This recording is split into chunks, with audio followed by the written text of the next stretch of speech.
In 1978, you opened a pack of TOPPS, and the stack felt thicker. 14 cards, not 10. You didn't count them, you felt them. And inside that thicker stack was one of the largest checklists of the decade. 726 cards. More players, more teams, more cardboard to live with. 1978 didn't redesign baseball cards, it just expanded them. By 1978, most collectors understood the rhythm. TOPPS would release the full set, and you'd slowly work your way through it. That year, the checklist stretched to 726 cards, all of it part of one long landscape.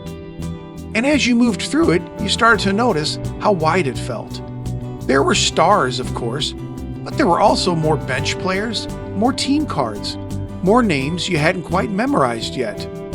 And then there was the pack itself. For years, everyone expected 10 cards. In 1978, they opened one and there were 14. There was no bold announcement on the wrapper. You just had 4 extra cards sitting in your hand. It changed the rhythm a little. The stack next to you grew a little faster. The sorting lasted longer. The afternoon stretched a bit wider. But they didn't try to refine the baseball cards in 1978. TOPPS just gave you more of them. When you look at the 1978 TOPPS card today, it feels settled. Nice clean white borders, a large clear photograph, of course the team name written in that soft flowing script, and a small baseball graphic with the player's position tucked inside it. There's space in the layout. The design doesn't seem to crowd the image. It lets the players sit comfortably within the card frame. The image of the faces are sharp. Uniforms kind of feel bright. Even the stadium backgrounds seem to step back politely. There's no dramatic border, no loud color block. There's nothing trying to steal attention. TOPPS in 1978 seemed comfortable with what a baseball card looked like, and that comfort shows. Then you'd flip the card over. The statistics are there, of course. Year-by-year lines, biographical notes, height, weight, bats, throws. And there's also that play ball element printed right on the back. An invitation. You could simulate an at-bat. You could build a lineup from cards in your stack. You could turn the whole pile into a game. In a year that there were more cards in your hands and more names to sort through, that mattered. These weren't just collectibles. They were part of how you spent the afternoon. Spread across the floor, organized into imaginary teams, handled again and again. 1978 TOPPS feels practical in that way. Not flashy, but usable. But when a lot of people think back to 1978 TOPPS today, it's not the pack size maybe they remember, and it's not always the design. It's the names quietly sitting inside that checklist. Because somewhere in those 726 cards were players who would shape the next decade of baseball. Eddie Murray, Jack Morris, Lou Whitaker, Paul Molitor, Alan Trammell, Lance Parrish, Dale Murphy, to name a few. In 1978, they weren't future MLB stars. They were simply part of the set. Molitor and Trammell, for example, even share a rookie card. Grouped together, not presented as individual centerpieces. That's how the era approached young players. They weren't isolated attractions. They were part of the larger roster. More names, more numbers.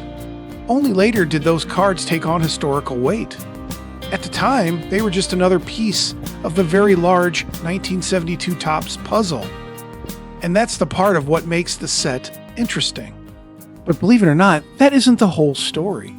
Because 1978 didn't just live in shoeboxes and rubber-banded stacks. It lived in places. And depending on where you were that summer, your experience of the set might have been slightly different. TOPPS partnered with Burger King in 1978 for regional team sets. At first glance, they looked just like the standard cards. Same photography, same layout, same quiet design. But they were only available in certain cities. If you lived in Detroit or Houston, or parts of New York. You might have seen cards that someone else never did. Collecting wasn't uniform across the country. It was shaped by geography, by routine, by where your family happened to stop for dinner. And even behind the scenes, the structure of the set carried its own quiet math. The 726 card checklist was printed on 132 card sheets. That number didn't divide evenly, so 66 cards had to be repeated on the printing sheets. They were basically double printed, which simply meant they showed up more often.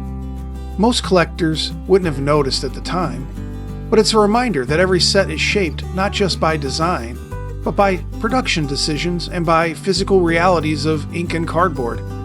So even though the checklist was unified and the design was consistent, the way the cards enter the world carried its own subtle patterns.